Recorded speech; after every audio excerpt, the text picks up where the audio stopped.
Online for Authors. I'm chatting with MN Lee, author of Proof of Origin. Welcome, MN. Hi, thank you so much for having me, Terry. I really appreciate being here. I am super excited to have you. Great book, but before we jump in, can you tell the readers what they're going to find when they open up the cover of Proof of Origin? Oh man, they're gonna find a bunch of anxiety. So yeah, I mean the book is definitely a deep dive into a character study. It's a deep dive into a world that might not be too far away. It's basically a story about what would it be like if you were an American refugee, right? And so I mean, it's you can find out for yourself, but I would definitely say the first thing that most readers have said to me is that, wow, this opens with a lot of anxiety. Yes. Yes. I mean, it opens right away with, whoa, what's going on here? Absolutely. So it just won't give anything away because it happens very quickly in the beginning, but immediately the United States has decided, okay, we don't like the fact that we have all of these immigrants here, and we're going to have a lineage purity test, and it's going to determine whether you stay or whether you go. And it didn't matter whether you were born in the United States. It mattered how pure you were, and it had to do with generations and things along that line. Where did the idea come from? Well, I mean, I think there's been a lot of anxiety politically for sure, but there's actually an ethos that's up and coming of whether or not you're a heritage American and what that means. In the novel that I wrote, I basically gave it a little bit more trivial, like, oh, like, have you been here since World War II, or like 1950 was the cutoff. Right. But for the heritage Americans, or group or ethos, is has your family been here since the Civil War?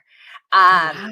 Yeah, I know. And I'm like, okay, then that would disqualify a lot of people from being Americans. But there's anxiety about it, right? Because there's birthright citizenship is on the line. And then, like, for example, Japanese Americans who have been here for 4, 5, 6 generations are not seen as American still, based off of their phenotypes. And so I was just kind of like, well, what would it be like if the United States government was like, well, I don't know where you're going to go, but you can't stay here. Right. Right.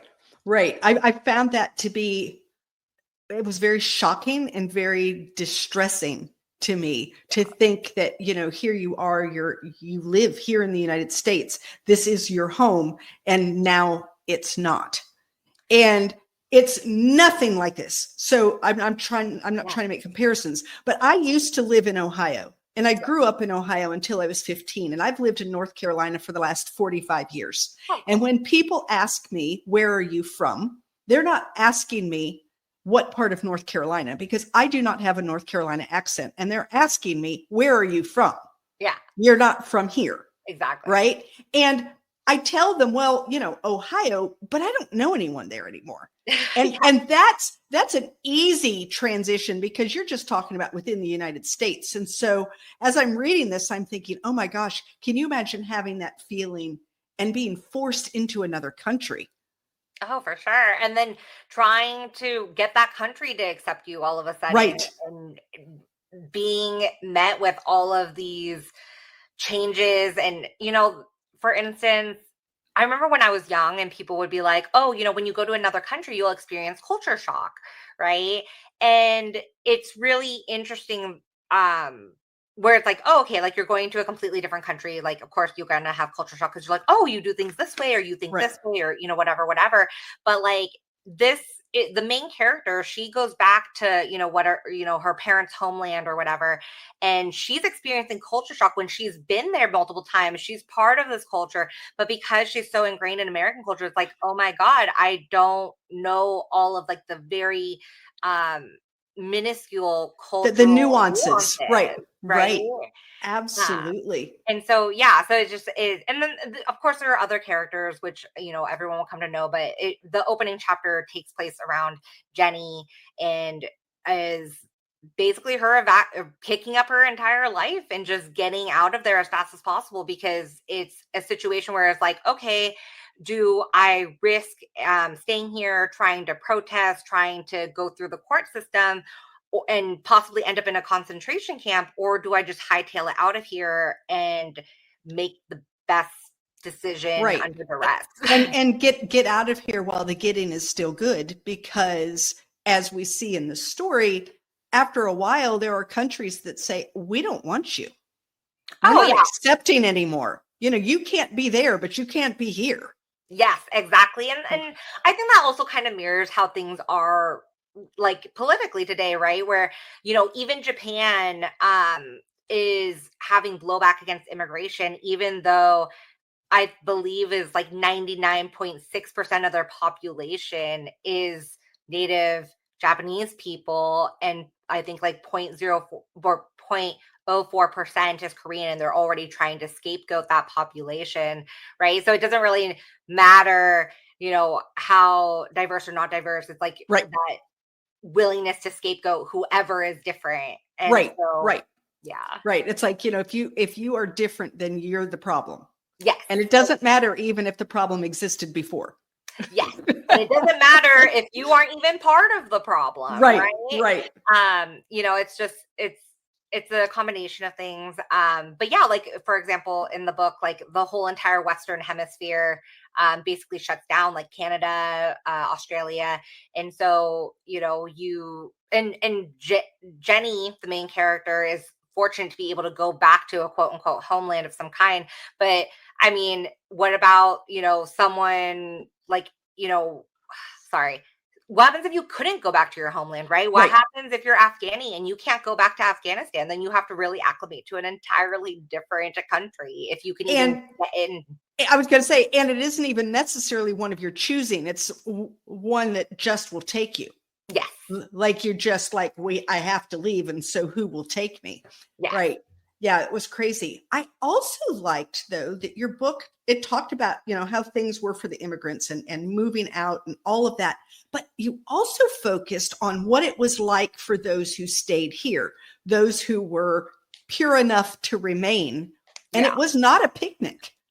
Nope. It's more or less like, what would fascism be like if it was real and it was not a picnic for anyone?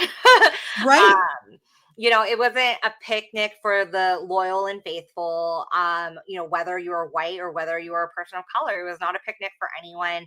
And I think, you know, for instance, I've had feedback where people were turned off by the opening chapter, but then kept going. And they were like, wow, this was, again, a lot more nuanced than they ever thought it was going to be, because it was, you know, I think it's very easy to, especially in this political climate, to be very black and white, right? Like, oh, you're just going to go in and you're just going to, you know, rail on, you know, white people or rail on like this particular group. And it's like, no, I think life is really collectively hard for everybody. Right. Well, you showed, for instance, women who went from being where we are today to all of a sudden back to where they were around the turn of the century, like the 1900s century, where it was just, they didn't have a say anymore. They couldn't work anymore. They were determined whether they were useful by whether they could produce a male heir. I mean, we're talking about going back now into the 1700s, right? I mean, it was very, very crazy. And that piece also frightened me as I was reading it, as I was just thinking, oh, I don't want to see something like that happen. Things like whitewashing all the books so that books only had certain endings and you couldn't know what they used to say and all of those things that happened. And I found that to be fascinating that you put those two things together. So at first I thought the book was going to be completely about immigrants. Right. And then it was like, oh, wait, we're also talking about what happens here in a situation like this and what we see. Do you see like women's rights kind of coupled with immigration and immigrant rights in any way? Because they seem to be coupled in the book. I would say I actually do. And the reason for it is because when when a country, right, you've gotten rid of the scapegoats, right? And you need a new thing to attack. I mean, what's easier than women's rights, Right. right? And so that's kind of why I like coupled it together. And I don't think it's something, or it's something that I haven't seen very often. Most of the time, it's very focused on racism and xenophobia, but I think that is very much deeply entangled with feminist rights. It's always the next group, right? The women it's always an easy target once you get rid of the quote unquote outsiders or people who are culturally or physically different from you.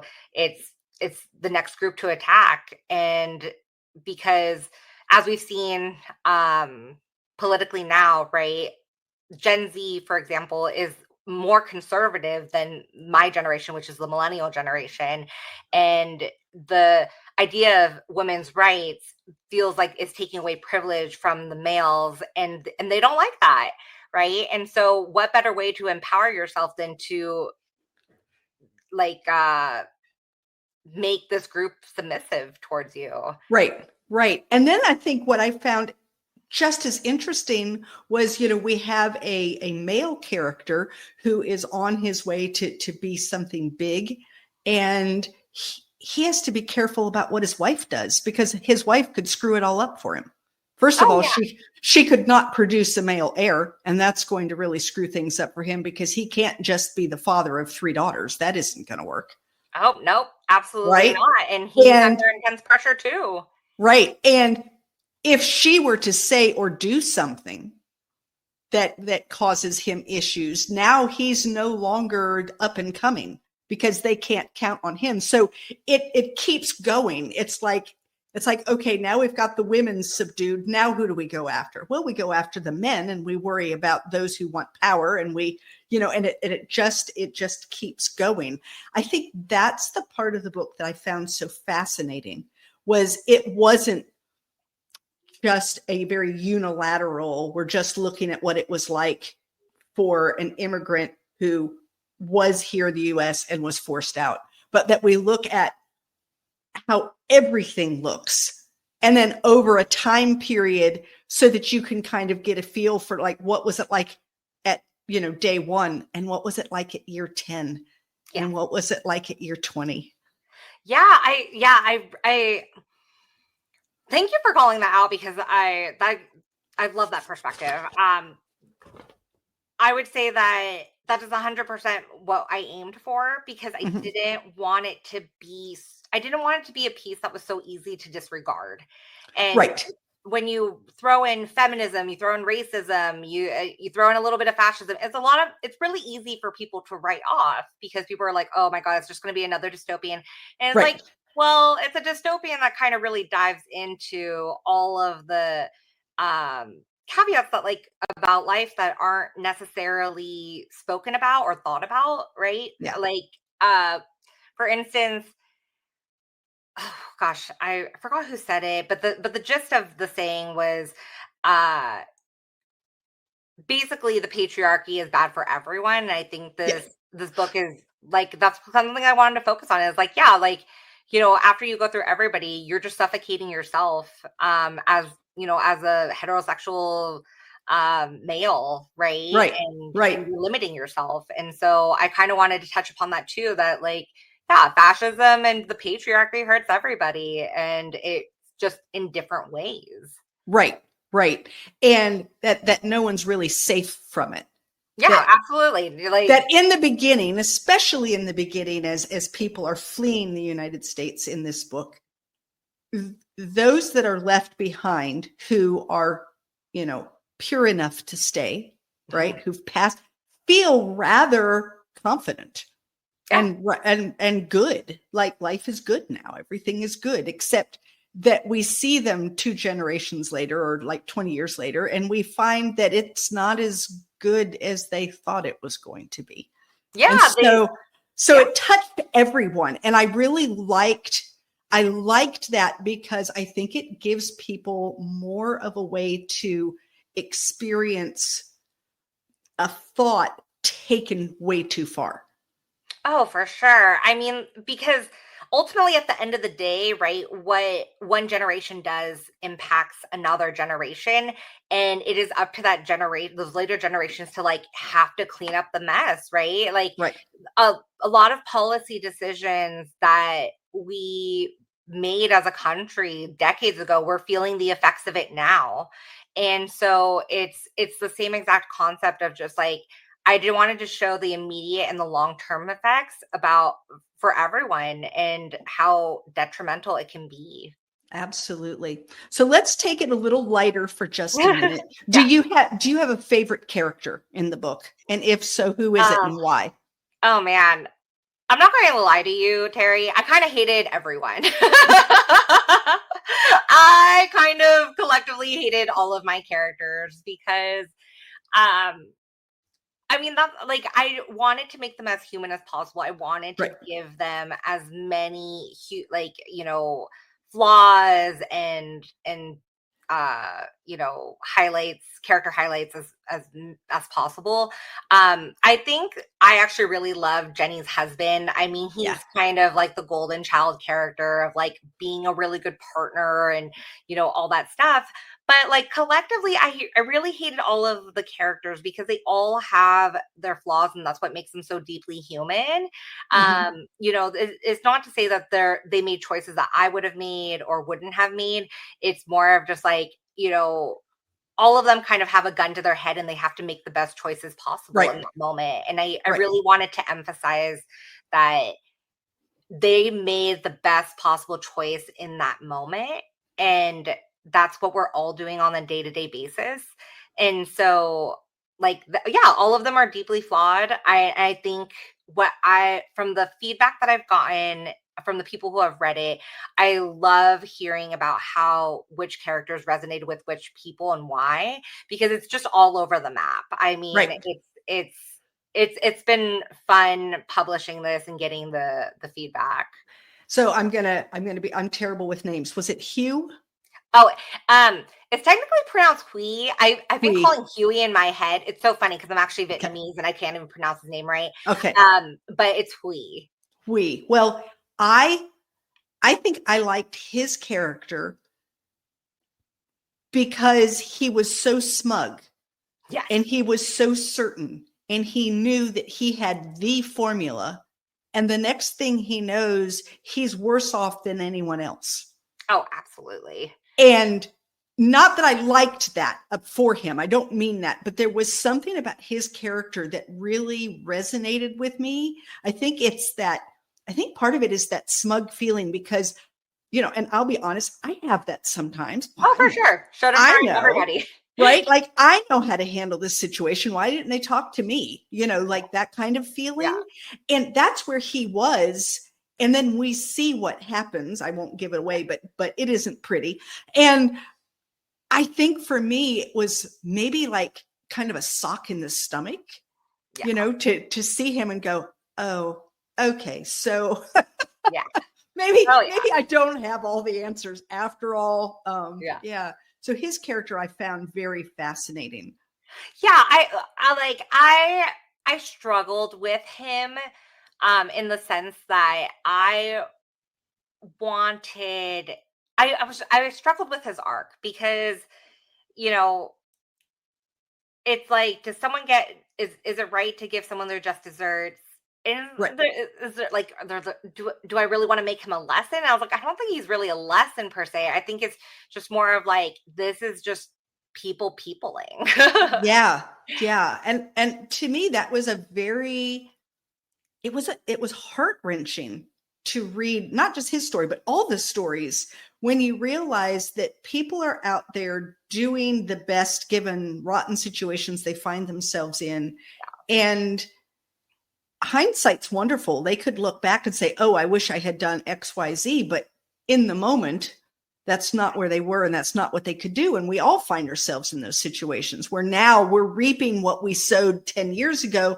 But 10 years ago, we did what we thought was right. And then it turned out that it wasn't so right after all. Yeah. And you gotta Suck it up and live it. Yeah. pretty much. I mean, like, that's all we can do, right? And then Right. like it's hard to it's so hard navigating that because you also have the weight of your decisions, but then you also kind of have the freedom to try to correct them. And yeah, and so I don't know. I really wanted to just write a book about people being people, and I a lot of people have told me their satisfaction with his ending, and I'm like, oh, I don't know. I go back and forth. I'm like, oh yeah, is it just your just desserts? But at the same time, is it also kind of like, you know, But I don't know. I go back and forth. sometimes those just desserts actually happen. I mean, it's just because of decisions that were made there. Where else does it go? Yeah, You yeah, know, like if you had given him something different that happened, I think I would have been looking at it going, how did he go from there to here? Like yeah, that doesn't like what happens? What else did you expect? yes. It's a compounding of his choices, right? Yeah, yeah. And It was choice after choice after choice after choice. And in the end, what else do you expect? yeah, and I mean, it all adds up, and Yeah. so what I liked about Hui the most, though, I would say, is that I really liked building his background. I Yeah. really liked building his background of just the, square bear, like the earnest immigrant, second generation, just trying to make a name for himself, and how he takes it too far. Well, and he thinks he has a formula. He Yeah, thinks he knows the right way to make it happen. All you have to do is, and part of it too is you see him looking down his nose at other immigrants who don't seem to understand the process that he's figured out, right? yes, And then in the end, the process bites him, yes, right? exactly, and yeah, I mean, it completely wrecks his Yeah, life. absolutely. Absolutely. Yeah. So let's talk a little about your writing life. Are you a plotter? Are you a pantser? Do you write every day? Do you have some place that you love to write, places you cannot write at all? Let's talk a little bit about that. Oh, honestly, I write best at home. Okay. I think, well, it's because I have an extra wide monitor. So, like, I can do research on like Yeah. one side of the monitor and then, write on the other side. And so, I really honestly just like writing at home. And I have this lovely dog named Gorky. She's so sweet. And she's always keeping me company. I would definitely say I'm a plotter for sure. Okay. I really like to plan it out because for me, how do I put this? I can't just write, like, go with the flow, right? I can't. I think that's how I end up getting lost instead of Mhm. writing something that is concise, and more what I'm aiming for. So I Right. definitely heavily plot. I love writing at home. I mean, to be granted, I can write anywhere, but I just prefer home. Right. Are you a daily writer? Do you try to Oh, write every single day? I used to try to write every single day, but then I kind of fell off that horse. And so I'm going back and forth. I'm trying to work on this new book, but with the holidays coming up, it's been Yeah. No, rough. I get it. I get it. I am not an everyday writer. I've tried that. And what I turn out is junk and I don't like it. And Oh so man. I have to be inspired. I have to have Yeah. something that's on my brain that it's like, ooh, I need to get that down. And when that Oh, happens, I can write for hours. oh, I definitely hear that. When I'm motivated to write, I'm like, yeah, I'll be on my computer for 12 hours a day. Is Yeah, just go, go, go, go, go. right. I mean, if I've got something to say, I'm writing and writing and writing.